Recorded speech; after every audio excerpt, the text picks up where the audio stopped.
প্রথমে তিনটা নাট আছে, এই যে পিছনে তিনটা নাট আছে। হ্যাঁ, পিছনে তিনটা নাট আছে, এই নাট তিনটা খুলে নিতে হবে। তো তিনটা নাট খুলে নেবেন।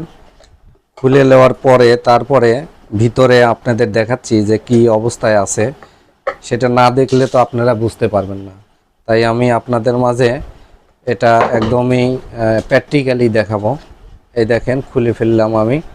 এটার সাথে কিন্তু কিছু নেই, সব কিছু কিন্তু এখানে এইখানে কেন দেখেন একটা ইন্ডিকেটর আছে, কিন্তু এই যে একটা ইন্ডিকেটর আছে, তো এই ইন্ডিকেটরটা জ্বলতেছে না। তো আমাদের প্রবলেমটা এখানে সম্ভবত।